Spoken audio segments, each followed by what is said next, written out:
Je vais commencer comme d'habitude par des actualités, une petite demi-heure, ensuite je passe la main à notre conférencier qui est ici, M. Sheldon Duplay, historien, qui travaille avec la Défense nationale et qui a un intérêt personnel sur le sujet des ovnis, qui travaille sur la question, qui a déjà fait, je crois, une interview publiée sur YouTube. Et voilà, et donc il a la mobilité de venir, de se déplacer, ce qui n'est pas facile aussi pour lui, et de donner cette interview. Alors, ça va être filmé, on va mettre sur YouTube. Hein, donc, ok. Merci beaucoup. Alors, j'y vais.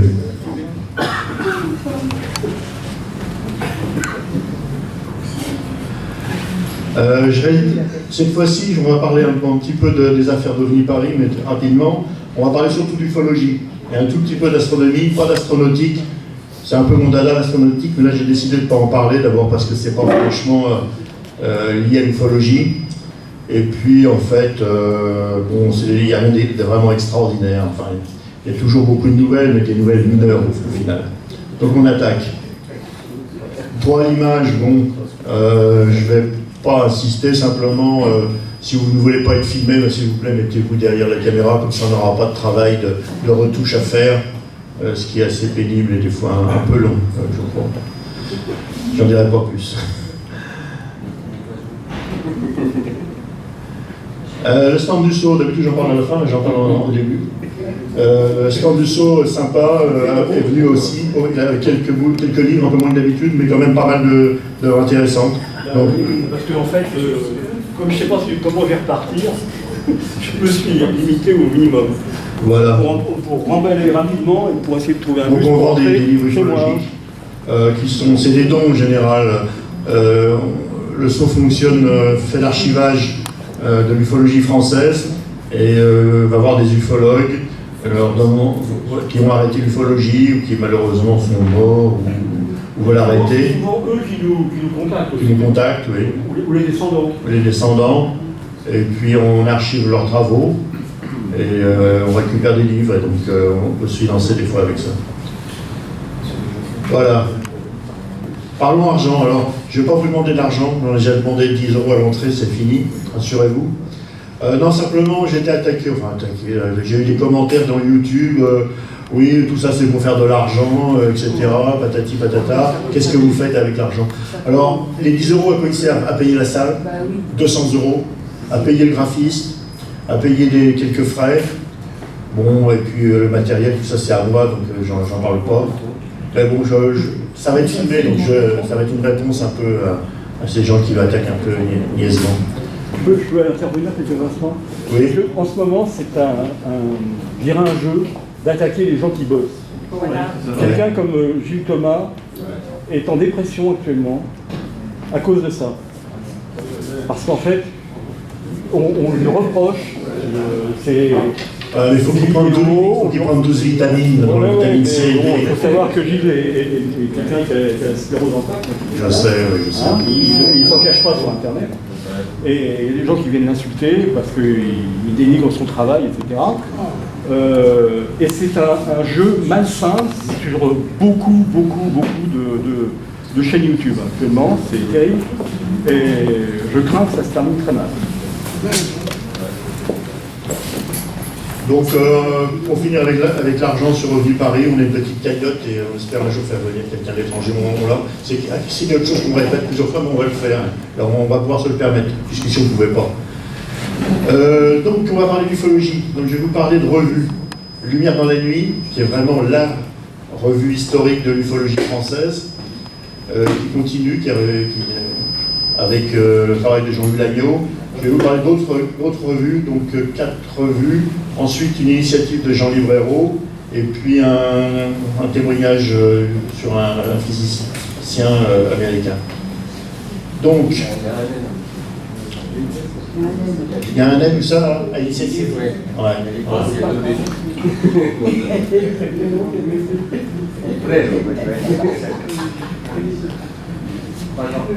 Donc, Lumière dans la nuit. Je suis déstabilisé là. Lumière dans la nuit, donc il y a un article très intéressant de Jean Livrero. Bon, il nous avait présenté ici en février 2019 l'affaire de Pascagoula. Donc il le reprend dans cet article. Il est très bien. Et il a traduit un livre de Calvin Parker. Donc c'est un peu l'introduction à la traduction du livre. Et en fait à ces nouvelles activités dont je vais vous parler un peu plus tard. Oui, l'article est bien. Il y a pas mal d'articles. Donc il y a Christophe Marty, il y en a un de Rémi Fauchereau. Ça, je dirais, c'est intéressant aussi parce que c'est l'ufologie de terrain, c'est vraiment les enquêtes de terrain. Ça, c'est quelqu'un qui est dans la Yonne, qui fait des enquêtes depuis 48 ans à peu près, donc vraiment qui connaît son terrain. Je tiens à souligner que quand même que Jean Livrero et Rémi Fauchereau sont des membres du SAUP. Oui, il y en a d'autres. Il y en a d'autres. Et on en a eu hier. Je suis membre du SAUP aussi. Jean Sider, l'article de Jean Sider, bon, sur le NICAP, c'est un article historique, le NICAP contrôlé par la CIA. Il y a quelque chose qui m'a pas mal intéressé, c'est la tragédie du col Dyatlov. Vous avez peut-être déjà entendu parler de cette affaire. Ce sont des randonneurs russes, enfin soviétiques à l'époque, qui ont décidé d'aller se randonner dans l'Oural en hiver, bon, par moins 30 ou moins 40, je ne sais pas, enfin c'est des soviétiques, donc ça s'explique. Ils ont du sang d'os, je ne sais pas quoi. Malheureusement pour eux, ça s'est très bien terminé en tragédie, ils sont tous morts, déchiquetés, les os broyés, enfin une affaire épouvantable. Et il semblerait qu'il y aurait un lien avec l'ufologie. Bon, je ne vais pas vous raconter l'histoire, c'est pas le but, mais simplement il y a eu une présentation là-dessus faite par les robots ufologiques. Je crois que c'est Stéphane Royer qui a fait la présentation, il me semble. À moins que ce soit Madame de Caligny, je ne sais plus. Et puis il y a une étude sur la relativité, mais j'ai strictement rien compris. Donc. Alors une autre nouvelle. Espace et vie extraterrestre. C'était quelque chose, une ancienne revue qui s'appelait Espace et vie, et ils ont décidé de passer à la vie extraterrestre, tout simplement parce que les choses se débloquent, c'est un peu ce qu'on disait, les choses avancent un petit peu, les gens se lâchent un peu, et ils se sont dit, bah quand même, on nous le reproche de ne pas parler des ovnis, des choses comme ça, donc on se lance un petit peu. Ceci dit, c'est pas bon, c'est le premier numéro, ça peut peut-être s'améliorer, c'est pas quand même immense. La théorie de la panspermie, des choses comme ça, une critique de la théorie de l'évolution. Bon. J'en ai souvent parlé de la théorie de la panspermie, mais c'est vrai que bon, c'est intéressant. Vous savez, la panspermie, c'est, pour ceux qui ne savent pas, c'est l'idée que la vie, si elle est née dans un endroit précis, va se répandre dans l'univers. Soit à l'intérieur du système solaire, mettons que la vie est sur Mars, à ce moment-là, elle peut très bien se répandre sur la Terre, et on serait tous des Martiens sans le savoir. Au contraire, la vie naît sur Terre et elle se répand sur Mars s'il y a de la vie sur Mars. Mais la panspermie peut aller plus loin, ça peut très bien être un développement, que la vie se répande du système solaire ou d'un système solaire des autres vers toute la galaxie. Il y a des gens qui ont fait des études théoriques là-dessus qui montrent que, par exemple, des microbes pourraient très bien s'évader de la Terre et pousser par la lumière et aller jusque vers d'autres étoiles. Voilà. Ensuite, alors Science Inexpliquée, pas mal cette revue, je la préfère à la précédente, il faut dire que c'est une revue établie, faite par Montigani. C'est un média indépendant sans publicité, ce qui vaut le coup de le dire. Là-dedans, moi, alors, c'est pas une revue ufologique, hein, c'est une revue qui parle de science et d'inexpliqué, comme le dit le titre.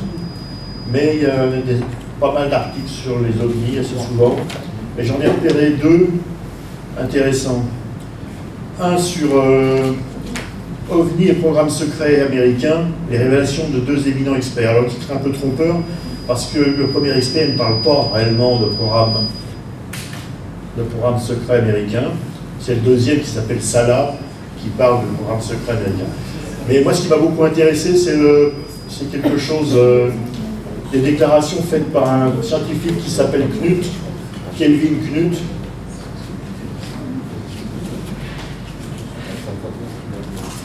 Voilà. Il est titulaire d'un doctorat en physique et mathématiques du Minnesota. Il a travaillé pendant 4 ans comme directeur de recherche sur la technologie des systèmes intelligents au centre EMS. Bon, je ne vais pas donner tout son CV, mais c'est quelqu'un de sérieux. Et donc il s'intéresse au côté tous les boulons, je dirais un petit peu de l'ufologie. Je vais citer quelques-unes de ses citations. C'est le cas de lire. Ouais. Compte tenu des accélérations mesurées, ces appareils inconnus qui violent les lois de la physique seraient capables de traverser notre galaxie en quelques semaines. Après tout, pourquoi serait-il étonnant que des extraterrestres visitent la Terre, etc., etc. Voilà. Je me suis toujours demandé pourquoi il était ridicule, voire non scientifique, de s'intéresser à ce problème des hommes.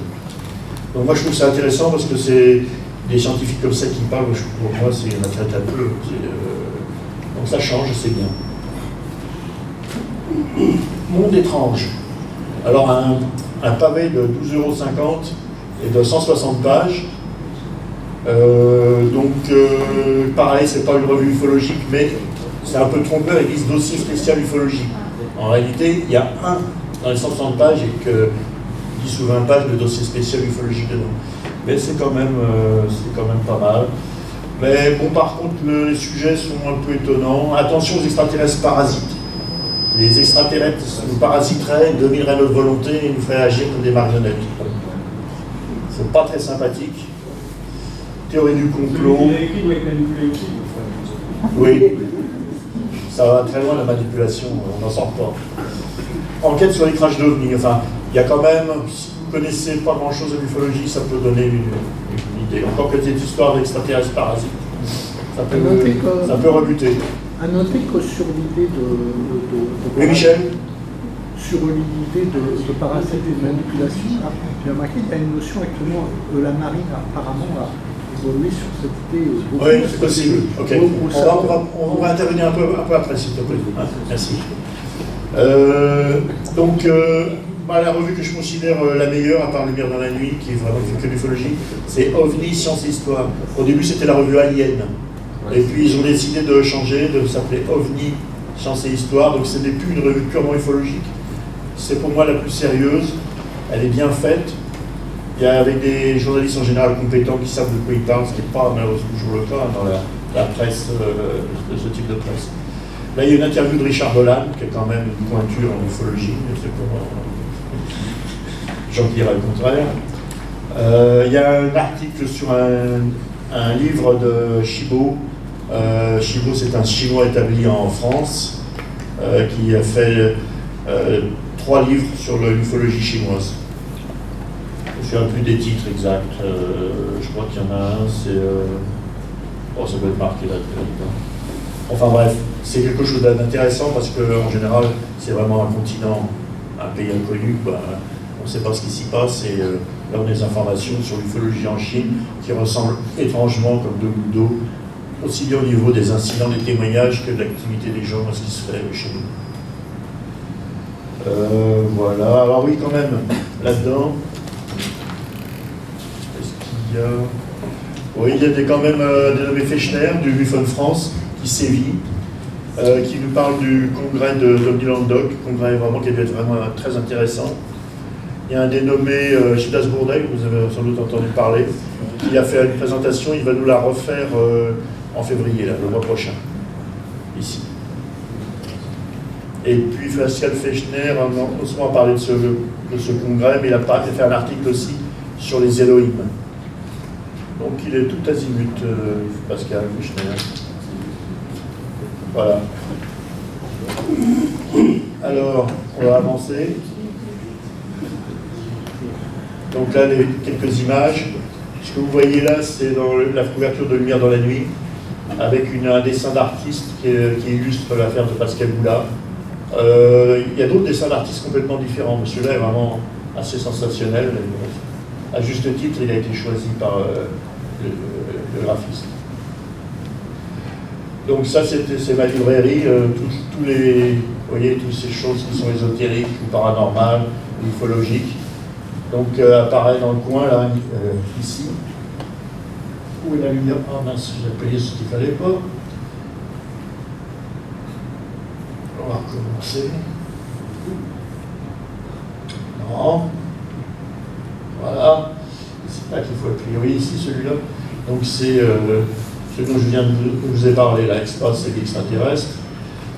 La nouveauté, censé m'expliquer, monde étrange.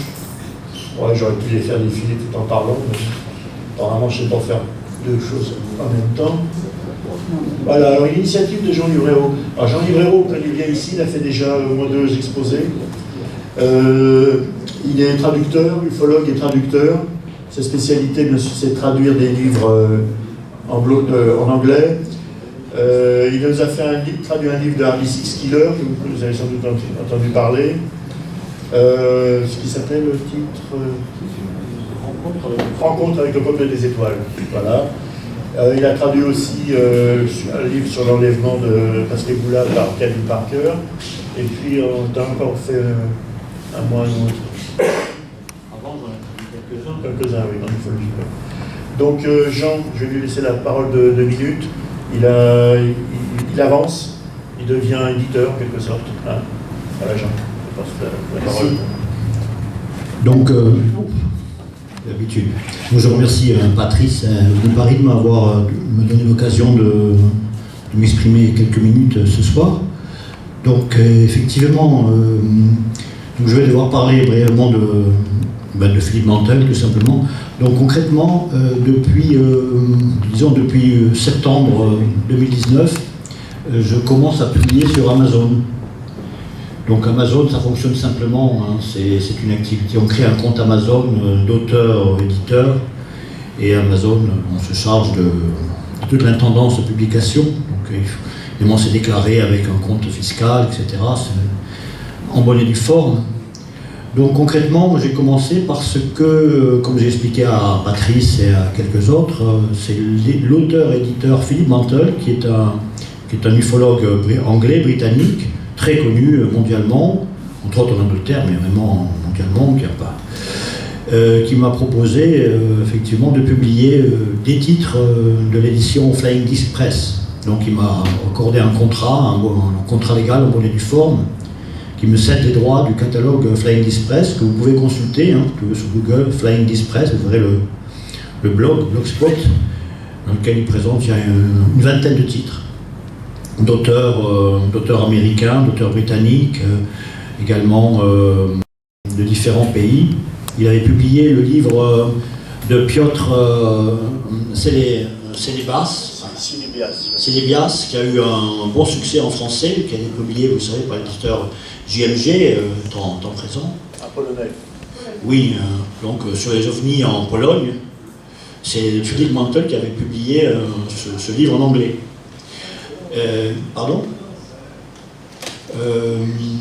Donc j'ai commencé à publier en septembre 2019, j'ai publié le livre donc, de Calvin Parker, le livre que vous connaissez, certains d'entre vous connaissent maintenant, puisque j'ai présenté ce livre, le cas Pascagoula, en février 2019, ici, à OVNI Paris. C'est un des témoins de l'épisode de 1913, le cas d'abduction très connu, Pascagoula. Donc voilà, je ne vais pas m'étendre beaucoup plus. Philippe Mantel, donc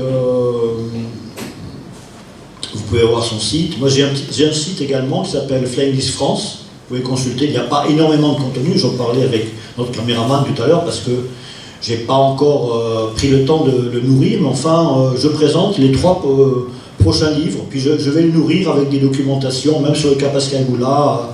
Je vais ajouter des éléments petit à petit. Par exemple, un documentaire va être publié dans 1 semaine, le 14 janvier. Un documentaire sur le cas Pascagoula va être diffusé aux États-Unis et dans le monde anglophone, enfin dans tout le monde entier auquel on parle anglais. J'espère vivement qu'il sera acquis par un producteur français, ou francophone, peut-être québécois si ce n'est pas en France, et qu'il sera accessible, parce que ça fait 1 an et demi que ce film est en cours de tournage, à partir du témoignage de Calvin Parker, Philippe Mantel, tout ce qui a été découvert à travers le nouveau livre de Parker. Ouais, un documentaire très intéressant qui prend en compte la séance d'hypnose de Kathleen Marden, l'une des spécialistes des études d'abduction, parce qu'elle a fait une séance d'hypnose avec Parker en septembre 2019. Donc je vais publier ensuite, dans l'immédiat, je vais publier 3 livres. Livre de Roberto Pinotti, qui est l'un des ufologues italiens majeurs, qui s'appelle UFOs in Italy, donc un livre très riche. Gilles Labourdet connaît ce livre, il m'a encouragé à le publier aussi, et je vous assure que c'est un sacré voyage. L'ufologie italienne très riche. J'en ai parlé quelques fois avec Gilles Durand, qui connaît bien l'ufologie en Italie. et on est tout à fait d'accord sur ce jugement. Ensuite, bon, Il y a un téléphone. c'est pas grave. Un livre que j'ai ici, UFOs over Romania, donc un livre sur l'ufologie en Roumanie. Je vous le passe, je vous laisse passer. Il m'a été envoyé par Philippe Mantel. Et donc là, c'est une ouverture sur l'ufologie en Roumanie, un pays donc d'Europe, de ce qu'était l'Europe de l'Est, et beaucoup de témoignages recueillis datent des années 70 et 80, c'est-à-dire avant la chute du mur de Berlin, ce qui illustre que l'ufologie existait derrière le rideau de fer, comme on dit.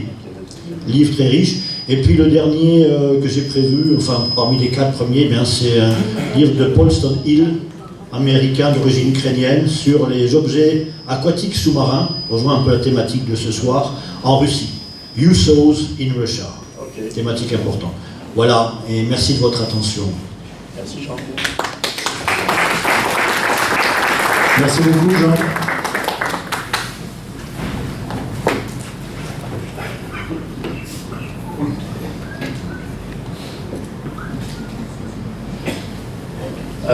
Pour en terminer avec la partie ufologique, un témoignage nouveau, surprenant. Ce physicien, Deep Prasad, donc, qui est ici, là, son nom est là, qui travaille au Canada et qui est maintenant PDG d'une société d'intelligence artificielle qui travaille surtout dans les ordinateurs quantiques. Eh bien, il a décidé de faire son outing en quelque sorte ufologique, et il avoue que en plein jour, un jour, il s'est trouvé paralysé. Des petits êtres sont apparus, dont il a fait un croquis. En fait, il a été en quelque sorte abducté, entre guillemets, enfin, pas vraiment enlevé dans un engin, mais il a rencontré des êtres qui lui ont passé des messages extrêmement complexes avec des idéogrammes. Et donc c'est assez étonnant qu'un type comme ça, qui a quand même toute sa carrière devant lui, non pas derrière lui, décide d'expliquer des choses quand même qui sont a priori pas très rationnelles.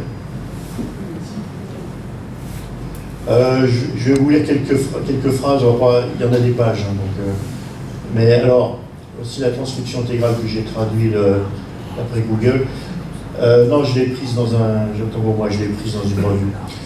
C'est Thanksgiving, donc une fête américaine, et ça va être un post assez compliqué.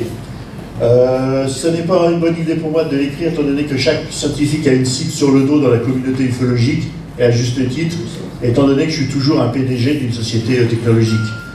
Vers le début de cette année, j'ai vécu l'expérience la plus absurde et la plus bouleversante de ma vie. C'est arrivé en plein jour, à 9h40 du matin, chez moi. Les détails plus précis seront fournis à un autre moment quand j'aurai un meilleur filet de sécurité, quand je serai un peu plus tranquille.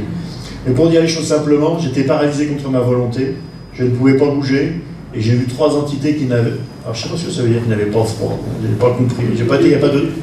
Toronto. Oui, peut-être, oui. Pourrais-je être fou?